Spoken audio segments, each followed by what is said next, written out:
Defenders Episode 3, Worst Behavior. So far, this is of course the action-oriented episode that we've all been waiting for. It's the one with naturally, the hallway sequence.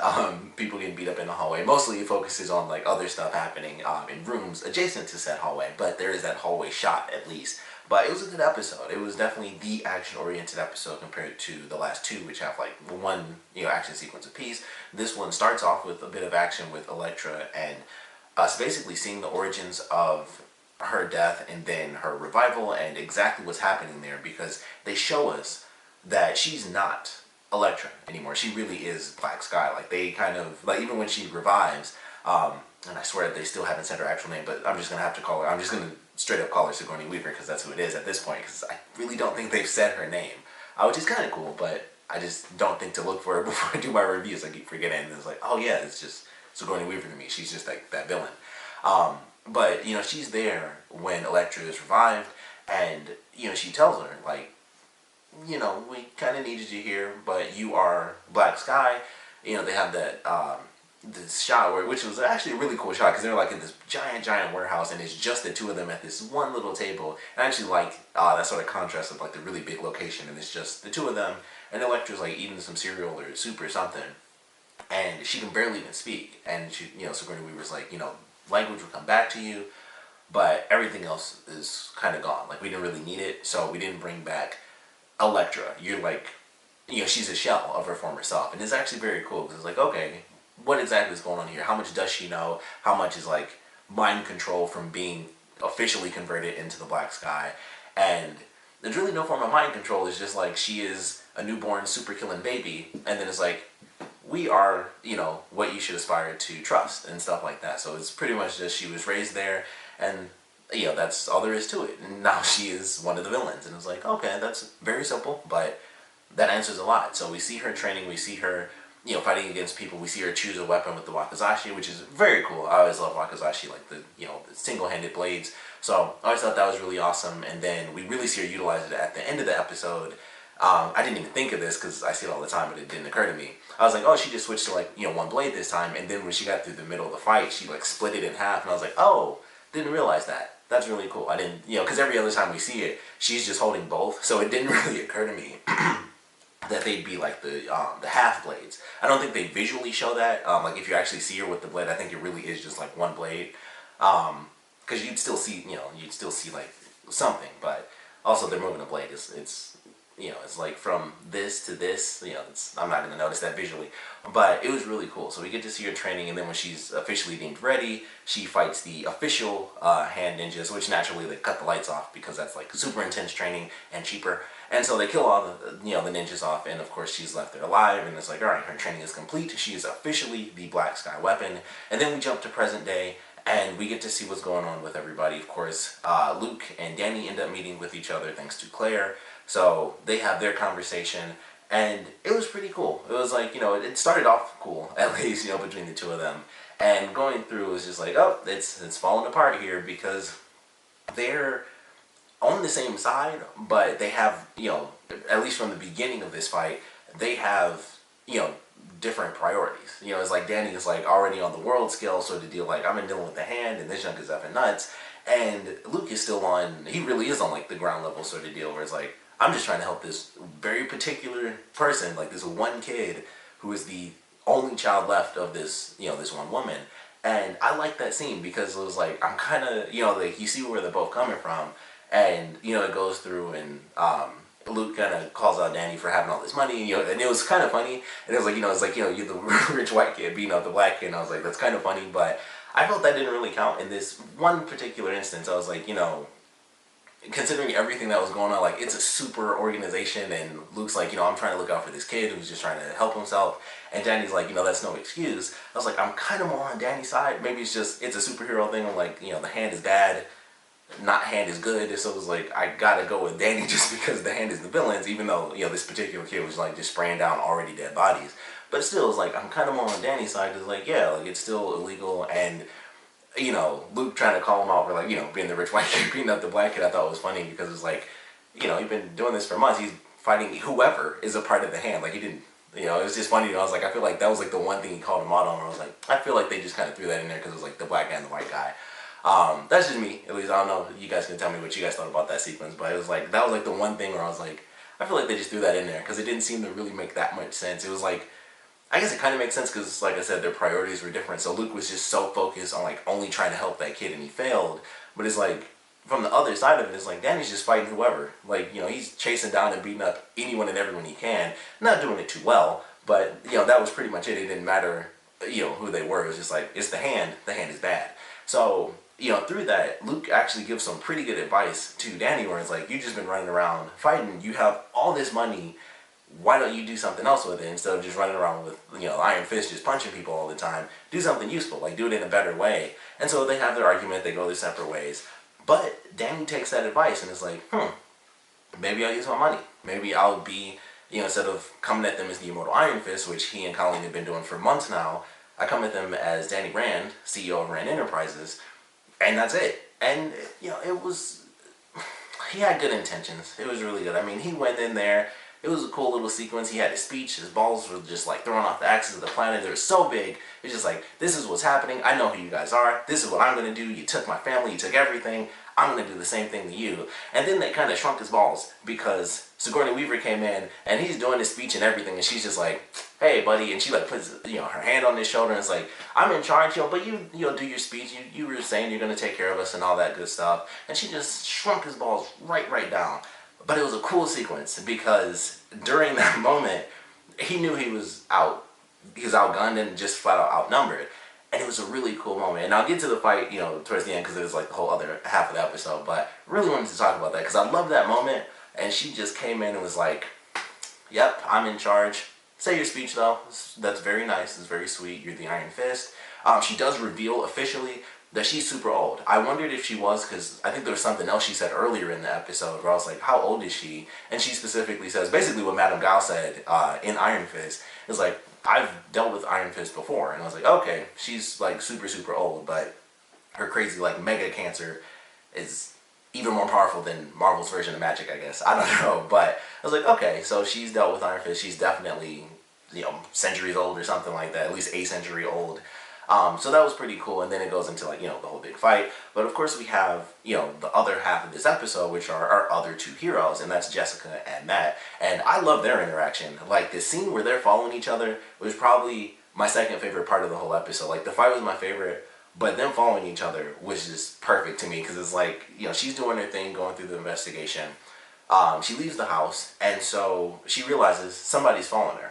And so we get to find out what's happening, because I just assumed it was going to be someone, you know, with the hand. But it ends up being Matt. He's been following her around the city, and so he's following behind her. He's listening to her footsteps. I would assume what she did, because they don't really show it, but he's listening to her footsteps and they just vanish. My guess is that as she was walking, she knew she was being followed, so she probably cut down an alley and just jumped and like went to the top of the building and then came back down as like someone random, you know, behind him. And he's just like, crap, what the heck just happened there? So he's walking now, and she's behind him, and he's like, oh crap, she's behind me. And so he starts walking real fast. He like cuts corners real sharp, and he's, you know, shoots down the alley, and he's you know, breaking his cane down. So I love that whole sequence because now he's the one being chased, and he, you know, tries to dip off through the alley, and she gets some pictures of him and stuff. So, you know, he still ends up following her later in the episode because she gets more and more information. She finds out about Midland Financial. So she ends up going there. Of course, Luke Cage, after he went to see the son, where he's like, you know, give my mom some scratch-off lotto tickets and stuff, he ends up going to meet her. That was a great scene. I wasn't expecting that to be as emotional as it was. I was like, I know the kid's gonna die, but the way that woman was crying, I was like, that's actually really well done. It was like actually a super emotional moment. She was like broken. I was like, that was really good. But it was a great scene where it's like, you know, he's with this woman, and you know, they talk about how the tickets are always up super high, and so he gets the box now and he looks in it, and it's like this huge stack of money. I was like, oh, that's why it was the lotto tickets, because I was trying to figure it out. I was like, there's clearly something that's going to happen where she's going to get a ton of money from her son, but I'm like, how is it going to work through lotto tickets? It's not like he's going to tell the guy like it's from this kid, so make sure they win. Like, I was so confused. I was like, how is this going to work? But then they introduced the box, and there's just a huge stack of money. And there's actually a thing, you know, from Midland. I think it's Midland Circle Financial or something like that.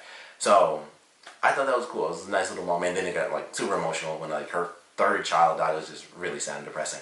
But, you know, that ends up sending him there because, of course, they end up, you know, killing her third child after killing, I would assume, you know, his brother was doing the same thing, so they were both working for the hand, and they killed both their children. So he was like, okay, this is why this needs to happen. So of course that's what leads him there with Danny, and Jessica and Matt end up getting there because Matt shows up. He's like, I know what this place is. You're getting into something, way too dangerous. He hears the like silenced gunshot go off in the penthouse after Danny like is dodging bullets and stuff, and it's like, okay, time to go. He takes his scarf, and I love the fact that they start off the fight sequence and we got Danny doing his thing, and then Luke comes in and they have this stuff with Matt and he's jumping over stuff. Apparently janitors just don't care because he was jumping over people and they're just like, he's just a guy. So he's running and stuff. He finally gets up there. He's breathing all heavy. Elevator dings and Jessica just strolls out like, cool, like it was nothing. So I thought it was funny that they did that where he's doing like the action thing and she's just like, elevator. It worked. I just took an elevator and I got here at the exact same time as you. But the fights, I thought the fight was actually really, really cool. I have to say, they let Danny do some cool stuff. It wasn't like, I mean, it was kind of jump. It has to jump. There were like a billion people he was fighting, so of course it'll cut. But it wasn't like Iron Fist cut, where it was like the lights just, everything went like literally pitch black, and there were like strobe lights going off, so we couldn't tell that it clearly wasn't the same actor.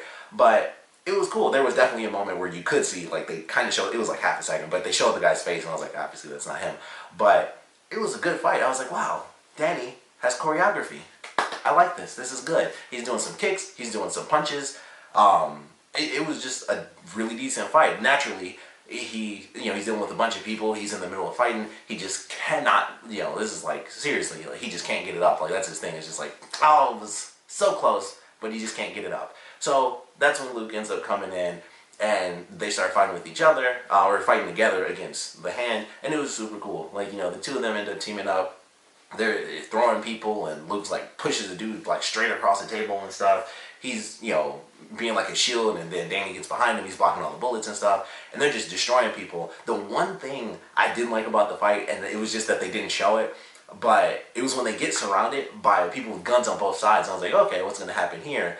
And they look at each other, and Danny just puts up the Iron Fist, and I'm assuming he did like the thing he does in I think it was like the season finale of Iron Fist, where he hits the ground with like a ton of force and it like blows everything away. And I was like, I really wish we got to see that, because all he would have to do is duck in time, and of course, Luke can't be hit, so just do that and a huge shockwave goes out. Granted, ton of, wire work and all that extra stuff and CG and everything for it, that insane explosion. But that's what I was hoping for, but it cuts away from that to go back to Matt and Jessica. But still, such a cool fight. And I was like, Danny's actually doing some kicks and flips, and he's blocking, and it wasn't like super slow motion where it was, a bunch of people, but he fights like one at a time or anything like that, or he's fighting people, but it just looks boring. It was like, no, it looks like he's actually punching people. He's not just countering every single thing, which you can make that look cool, but they didn't do it in Iron Fist. There are so many moments where it's like, he's just countering everything, and it's like, you can still make that entertaining. They just never really did. But he's like, there's oomph to it, I guess is the best way to put it. He was actually hitting people, and I like felt it, and I was like, this is what was missing through like most of the Iron Fist fights. Like, there were some fights where it worked, but most of the fights it was just like he's countering stuff like this the whole way through, where he does like one hit and everybody's going down, and that's not really happening because he's actually, I guess technically he was fighting the hand, but they're like the crappy version. I don't know. But he's fighting good people, I guess that's the best way to put it. He's fighting better people, and it was a challenge for him. And of course he got surrounded, like I said, he couldn't get up. He's like, oh, Iron Fist, but it was like, I'm effing emotional and I can't do it. It's a real shame he doesn't know like a doctor who can turn green, because that would really help Danny, I think. But, them coming in to fight each other, or, to fight together was very cool. And then of course we have the sequence where, with Matt and Jessica walking down the hallway, and Luke just pushes the dude through the wall, and Matt kind of gets ready. He's like, alright, it's time to fight. And then, of course, Luke looks at Jessica's like, hey, how you been? It's like, long story. So I was like, okay, we're on the same side then, because I know Jessica's good. She knows this dude.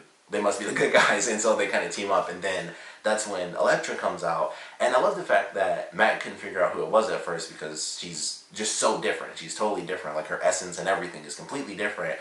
So he ends up fighting her. Everyone else is fighting, somewhere else. They're fighting people like right next to the elevator and stuff to leave. And so he's fighting her. They're flipping and flying and fighting in like that little office. She was kind of beating him up. She pushed him through the glass, and then he did some good stuff. He was doing some good moves. He's dodging and flipping. I love the part where she like flips over a desk, And before she even gets the chance to really do anything, like, she spins out of the way still, but he tried to like kick a computer like into her, and I was like, that's actually really cool. It's like that was just like, on his feet, sort of thinking.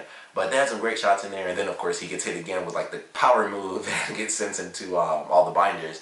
And just as he's about to get killed, he realizes that it's Elektra. Like, they kind of calm down for a second. He's able to sense, and it's like the way she's breathing is like, oh crap, that's her. Like, that's Elektra, and it just kind of blew his mind. And she froze for a second, but of course, she kind of went back to it, and she's just about to get him, and that's when Danny comes in with the Iron Fist, and he just shatters the whole blade. And I was like, that was actually cool, because I thought it was going to be like, it would just shatter as it was coming down. It would shorten the blade, but he punched like through the whole thing and then sent her flying backwards. And I was like, that was a cool way to do it, because I thought it was just going to be like, it would hit his arm and then, it just break off and be too short. But shattered the whole thing, sent her flying into the wall, and then they get up and they leave. And that's pretty much it going into the next episode. But definitely awesome. Colleen also ends up meeting Stick. That was something. It was like half a second. It'll be more important in the next episode. But definitely cool. It's like, all right, so she's meeting with Stick. Still has one hand. That's still crazy. I didn't mention that before, but the fact that he like chopped his own hand off was just, that was nuts. I did not see that coming. Like, they have all the stuff with Elektra and then his sequence, and it's just like, holy crap. He was just like, I'm out of here. And he just chopped it off and left. And I was like, wow, he took off. He was gone. Better lose a hand than your life. But it was still nuts. I was just like, whoa, he just gone. Like, I don't need it. I need my life. So, chopped his hand off. He escapes, in half a second. Very cool little sequence. I thought it was going to be a longer fight scene. Honestly, I was like, how the F are they going to do a fight sequence where this dude is chained up, with a blade? And they kind of did a small version because he kills one guy. And Elektra like dodges his attacks and stuff, and he like kicks the Grinning Weaver away. But then after that, I'm like, how is this supposed to work? And then he just chops his hand off and leaves. And I was like, okay, because I'm like, that's going to be some choreography to make me believe that he couldn't get killed being chained up to a pole, moving 360 degrees. But chops his hand off and takes off. So definitely looking forward to him meeting up with the team, or with the heroes, I guess. In the next episode. I'm pretty sure they end up fighting in the next episode as well, because I know they're going from here to like the Chinese food place, so I know that that's in the next episode. They just leave that night and then go right there.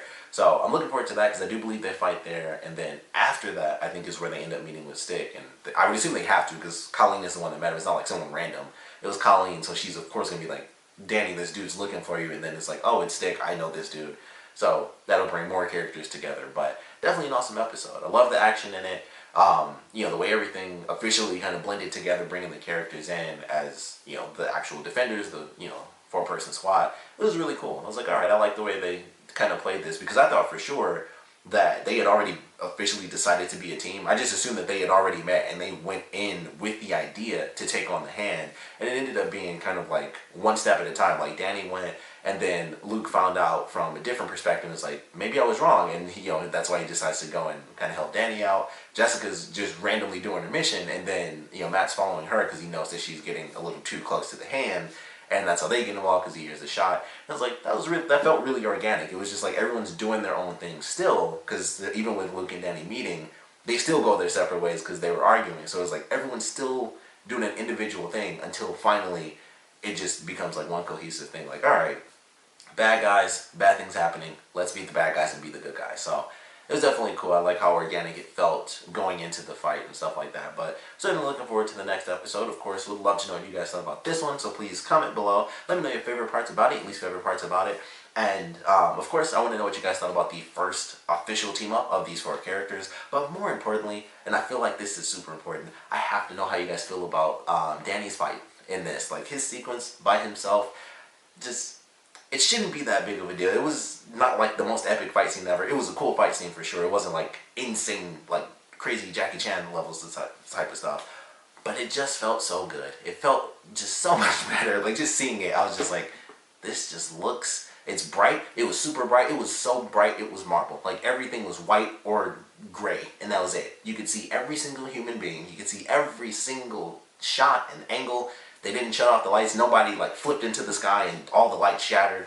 It was just a shot of him fighting people, and it looked good. So I have to ask how you guys felt about that, especially if you saw Iron Fist. I know a lot of people are probably going into this and kind of, skipping over Iron Fist, either as a whole or maybe you guys saw some summaries. But you know, I watched every episode. I've seen every fight, and it's like, you know, it's back and forth. There are definitely some good ones. It was just every time there was a good fight, there's a weird issue with inconsistencies. Like, this fight was great, but then in the last fight, he fought like 8 people and beat him in one hit. And then this cool fight, he fought one dude and it took forever. So it was like, it takes down, like every great fight had some random inconsistency issue as far as strength or something random. And it's just like, that just makes it dumb again, even though it looked cool watching it. And this was just like, nope. He fought some people. Still had, you know, the Iron Fist thing. Like, I don't know. I don't know that much about Iron Fist. I know like a little because of the Ultimate Spider-Man cartoon. But I can tell you, he's not like that in that. He's not like, I need to fight, but damn it if I couldn't use the one effing thing that I got, my one power, if only I could use it. So it's certainly not like that. But aside from that, it was still a cool fight. Like, his portion was still cool leading into the other characters coming in. So I would love to know what you guys thought about that. The interaction, you know, the fight itself, I guess, of all 4 characters finally coming together, and just the episode in general. We'd love to know what you guys thought about it, so please comment below, let me know, and thanks for watching.